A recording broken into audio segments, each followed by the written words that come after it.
Dante's Boxing Nation, what's going on, guys? So Devin Haney and George Kambosos' press conference for the rematch just kicked off. And Devin Haney, he said something that was a little surprising. It might be some of the best news that Vasyl Lomachenko has ever heard. And that is, Devin Haney might not take the Lomachenko fight after he beats George Kambosos a second time. Within the last week, we've heard Bob Arum extremely optimistic that that's going to be the next fight. Devin Haney versus Lomachenko, assuming Devin gets past George Kambosos. And Devin Haney, he's been calling out Lomachenko for 3 years. In fact, he wanted this fight in October. Instead of Lomachenko taking on another tune-up, if it was up to Devin Haney, he would have took the fight in October. But for whatever reason, when Devin Haney was asked about a potential Lomachenko fight after this George Kambosos fight, Devin Haney, he said this. Yeah, to add to that, at the end of the day, my main focus right now is George Kambosos. And then after, I'm victorious, I'm going to leave it up to my dad and, let him choose and let him see how I look. And because at the end of the day, he's been there since day one. He knows me better than anybody. So, he feels like, I'm fit enough and my weight is good and I could stay and fight. Then we'll do it. But it's all up to my dad, my coach, and we'll see what's next. But right now, our main focus is George Kambosos and, going back to Australia and doing it once again to, perform at the top level as best as I can for the Australian fans and the Australian people and to go in there and have fun. All right, guys, so I don't know exactly what to make of what Devin Haney said right there. It can mean a lot of different things. Only thing I know for sure is Devin Haney, he's definitely been trying his best to stay at 135 so he can become undisputed and get all the big fights before he moves up to 140.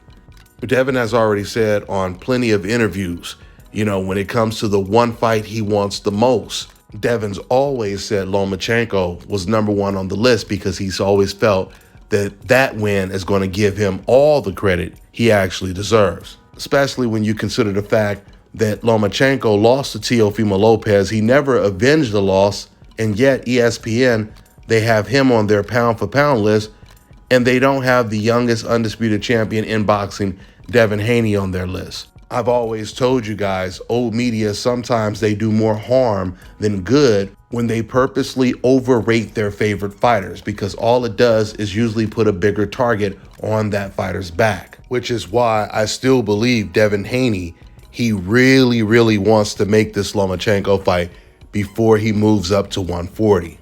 There's no doubt it sounds once again like Devin Haney wants to make sure he's not going to be struggling to make the weight after the George Kambosos fight because he is still growing. But Devin Haney, he might have just said that also to throw people off the trail. Maybe he doesn't want to sound too thirsty because he's been aggressively calling out Lomachenko for quite some time. And now he's the champion with all the belts. And the way it's supposed to work is the challenger is supposed to be the one constantly calling out the champion, not the champion. But I will close out with saying this.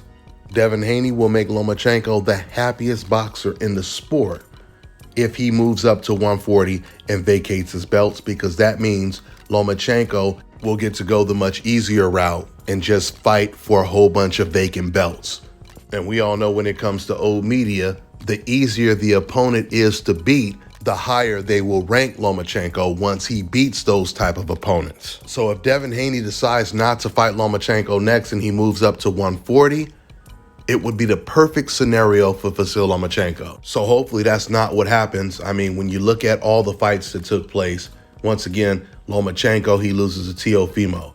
Teofimo, he loses to Kambosos. And then Devin Haney beats George Kambosos.